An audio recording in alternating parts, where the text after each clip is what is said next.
ะฉะนั้นเมื่อสุรเชษฐ์นะถูกดำเนินคดีอาญานะครับในข้อหาเนี้ยนะเพราะฉะนั้นกิจรัฐในฐานะผู้ชาก็ตั้งกรรมการสอบสวนวินัยร้ายแรงได้ตั้งได้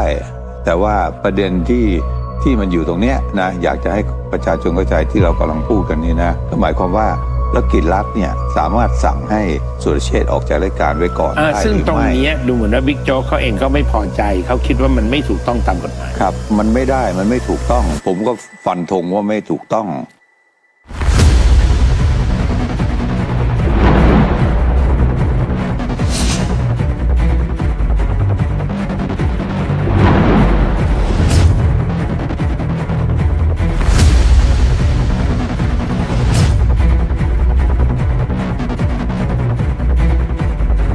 เรื่องนี้เบื้องลึกเบื้องหน้าเบื้องหลังเป็นอย่างไรเราต้องถามท่านนี้ค่ะเพราะว่าท่านเองนั้นก็เป็นอดีตผบตรมาเหมือนกันเพราะฉะนั้นไอ้ความลับตื้นลึกหนาบางอะไรนั้นถ้าท่านน่าจะวิเคราะห์ให้เราได้เป็นอย่างดีนะครับ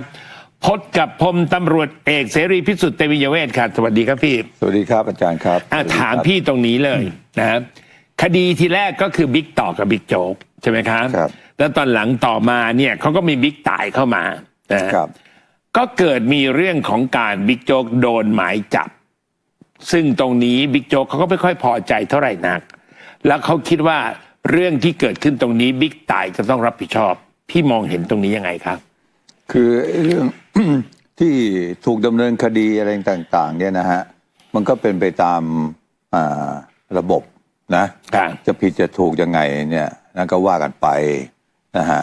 แต่หลังจากที่ถูกดำเนินคดีแล้ว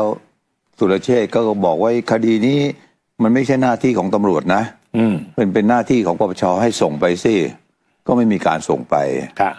แต่เมื่อไม่มีการส่งไปก็มีการพยายามออกหมายเรียกนะออกหมายจับในที่สุดศาลก็ออกหมายจับใช่ไหมฮะเมื่อออกหมายจับเนี่ยมันก็เป็นต้นเหตุขึ้นมาว่าต้องมีการตั้งกรรมการสอบสวนวินัยร้ายแรงแล้วเมื่อตั้งกรรมการสอบสวนวินัยร้ายแรงก็จะต้องมีว่าจะต้องให้ออกจากราชการไว้ก่อนไหมใช่ไหมฮะถ้าออกจากราชการไว้ก่อนเนี่ยนะทำได้ไหมประเด็นนี้นะฮะงั้นอยากจะให้ประชาชนหรือสังคมเนี่ยจะเกิดความสับสนนะครับนะจะต้องเข้าใจว่าเรื่องที่สุรเชษฐ์ก็ถูกดำเนินคดีเรื่องฟอกเงินเรื่องอะไรต่างๆเนี่ยตอนนี้มันส่งไปปปชแล้วก็ให้เป็นหน้าที่ของปปชที่จะตั้งคณะกรรมการไต่สวนดำเนินคดีไป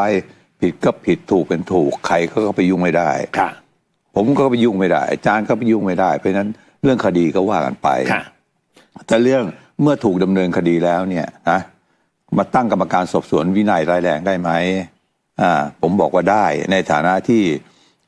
สุรเชษฐ์ก็ยังเป็นข้าราชการตำรวจแล้วก็กิจรัฐเนี่ยเป็นรักษาการผู้จัดการตำรวจแห่งชาตินะฮะ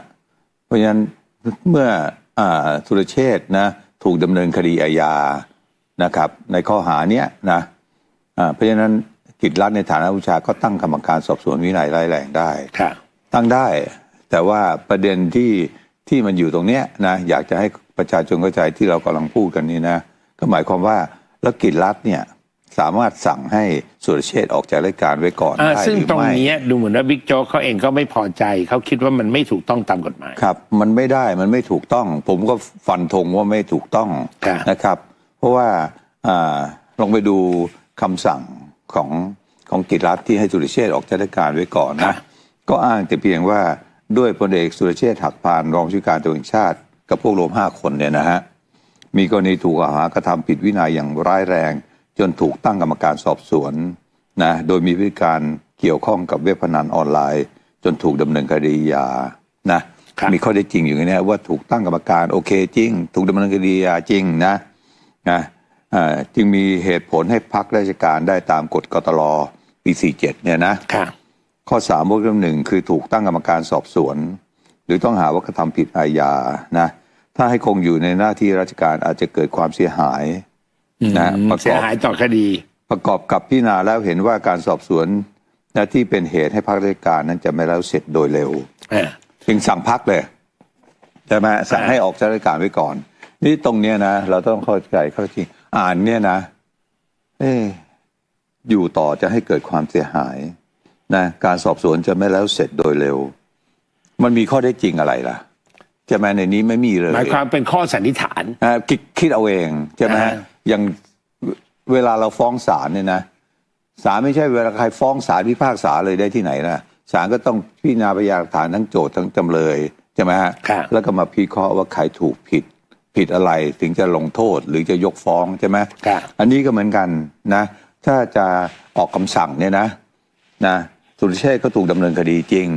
แต่จะเป็นเหตุให้ถูกพักราชการไว้ก่อนไหมนะไอ้ที่บอกร้ายแรงเสียหายต่อราชการคดีจะไม่แล้วเสร็จโดยเร็วจะต้องมีข้อเท็จจริงเข้าไปด้วยซึ่งไม่มีแล้วเรายังไม่ต้องไปดูรายละเอียดภายในเราลองดูที่สุรเชษฐ์กับต่อศักดิ์ถูกนายกเรียกไปช่วยราชการที่สำนักนายกรัฐมนตรีมาอยู่ตรงนี้เขาไม่อยู่ในสำนักงานตำรวจแห่งชาติเลยเขาไม่สามารถเข้าไปยุ่งเกี่ยวหรือสั่งการในงานในสำนักงานตำรวจแห่งชาติเลยอยู่ดีโผล่มาบอกเขาจะทำให้เสียหายกับพยานหลักฐานนู่นนี่ได้เลยถ้าสมมุตินะมีข้อเท็จจริงว่าถึงแม้ตัวเขาจะอยู่นี่ก็ตามนะแต่เขาไปยุ่งย่ามกับพยานเข้าไปยุ่งเกี่ยวกับพยานหลักฐานใช่ไหม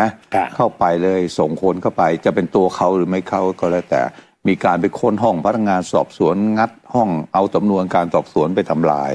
นะส่งคนไปหาพนักงานสอบสวนให้สินบนพนักงานสอบสวนให้ช่วยคดีอะไรต่างๆนะ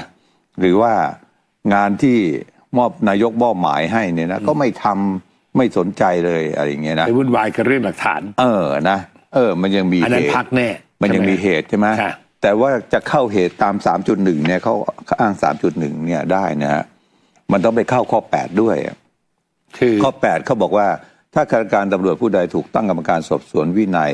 และมีเหตุตามข้อ 3 เนี่ยนะฮะต้องมีเหตุตามข้อ 3 นะคือพักราชการได้นะ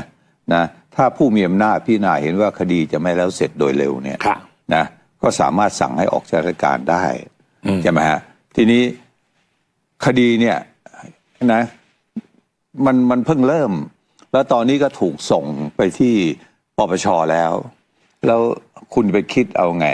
นะว่าคดีจะไม่เสร็จสิ้นโดยเร็วคุณไม่มีส่วนเกี่ยวข้องเลยเนี่ยนะแล้วโดยเฉพาะอย่างยิ่งพรบตำรวจใหม่เนี่ยนะฮะปี65เนี่ยใหม่ซิงเลยนะก็เป็นซิงแล้ว65ใช้มาปีกว่าแล้วใช่ไหมมาตรา120วรรคท้ายเนี่ยเขาพูดไว้ชัดเจนนะแต่กิจรัฐอาจจะไม่ได้อ่านหรือตำรวจทั่วไปก็อาจจะไม่ได้อ่านเผินๆน่ะแต่มันจำไม่ได้เขาว่าไงครับนะเขาบอกว่าจะสั่งพักราชการหรือสั่งให้ออกราชการได้ต่อเมื่อคณะกรรมการสอบสวนมีความเห็นเสนอไม่ใช่คนเดียวต้องเป็นคณะกรรมการไม่ใช่กิจรัฐจะมาคิดเอาเองได้ใช่ไหมทีนี้คณะกรรมการสอบสวนเรื่องคดีอาญามีไหมตอนนี้ไม่มีเพราะอะไรคดีอาญาไปนู่นแล้วนี่เป็นที่ปปชแล้วก็จะมีแต่เรื่องวินัยซึ่งก็ไม่ใช่เรื่องนี้คือตั้งกรรมการวินัยได้แต่ให้ออกไม่ได้ทีนี้ก็เกิดการฟ้องกันแต่แป๊บเดียวที่ฟ้องบิ๊กโจ๊กเขาก็ถอนฟ้องมันเกิดอะไรขึ้นพี่ระหว่างตัดสินใจไปฟ้องแล้วตัดสินใจถอนฟ้องอันนั้นเป็นเรื่องของนายกไม่ใช่เหรอใช่เป็นเรื่องนายกคือเขาก็ไปแจ้งเขาฟ้องนายกไปร้องต่อปปชแต่ไม่ได้ร้องประเด็นนี้เขาไปร้องปปชเนี่ยนายกรัฐมนตรีเนี่ยแต่งตั้งต่อศักดิ์เนี่ยผิดกฎหมายมันคนละประเด็นกันนั่นมันเหตุเกิดตั้งแต่กันยาใช่ไหมฮะเหตุเกิดแต่กันยาไม่ใช่ฟ้องเรื่องนี้ใช่ไหมฮะแล้วที่เขาถูกออกนี่เขาไม่ได้ฟ้องนายกอะคะไม่ได้ฟ้องแต่ฟ้องก็สามารถที่จะฟ้องได้ดีผมจะพูดให้ฟังแต่เรื่องเนี้ยเขาไปถอนเรื่องนู้นโดยให้เหตุผลว่าผมเนี่ยได้ไปดำเนินคดีนายกรัฐมนตรีเรื่องแต่งตั้งต่อศักดิ์ผิดพรบตำรวจเนี่ยนะไว้แล้วขณะนี้ก็อยู่ระหว่างการสอบสวนอยู่เพราะฉะนั้นเขาก็เลยถอนที่ฟังเหตุผลเขานะแต่เรื่องนี้ถามว่าจะฟ้องนายกได้ไหมโดยส่วนตัวของผมนะอันนี้ยังไม่ฟันธง100%เหมือนให้ออกไว้ก่อนใช่ไหมฮะก็คือนายกเนี่ยเรียกทั้งต่อศักดิ์เรียกทั้งสุรเชษฐ์ไปช่วยราชการที่สำนักนายกรัฐมนตรีนะถามว่าใครเป็นผู้ชานายกเป็นผู้ชาใช่ไหมนะทั้งสุรเชษฐ์เนี่ยไม่สามารถมาสั่งการในสำนักงานตำรวจแห่งชาติต่อศักดิ์ได้กิจรัฐได้รักษาการผู้จัดการตำรวจแห่งชาติก็จริงก็เป็นผู้ชาข้าราชการตำรวจแต่สุรเชษฐ์ก็ออกมานี่แหละนะสุรเชษฐ์ไม่ใช่เป็นผู้ใต้บัญชาต่อศักดิ์แล้วนี่เมื่อ อ่ากิจรัฐเขาเห็นว่า ถูกดำเนินคดีนะแล้วเขาจะตั้งกรรมการสอบสวนนะในความคิดของเขานะแล้วตัวอยู่นี่เขาจะตั้งได้ยังไงใช่ไหมเขาก็เลยไปคุยกับนายกให้ส่งตัวกลับ ถามว่านายกควรจะส่งตัวกลับไปเนี่ยนะในเมื่อนายกเป็นผู้ชาสุรเชษฐ์ที่นี่ทำไมกิจรัฐไม่ส่งข้อมูลที่ถูกดำเนินคดีมาให้นายกตั้งกรรมการสอบสวนใช่ไหมฮะกลับไปขอตัวส่งมาให้ส่งมาให้เขาฆ่าส่งไว้เขาตั้งกรรมการสอบสวนส่งให้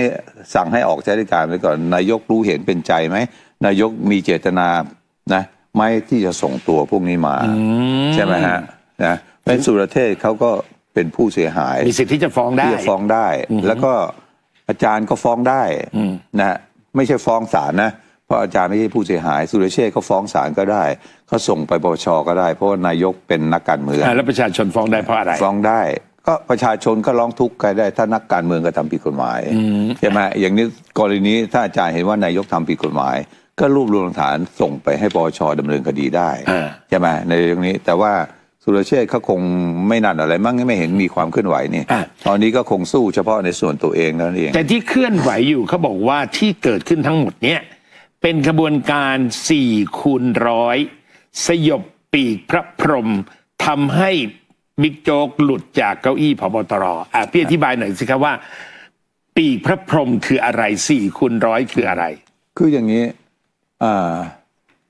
เดิมเนี่ยนะ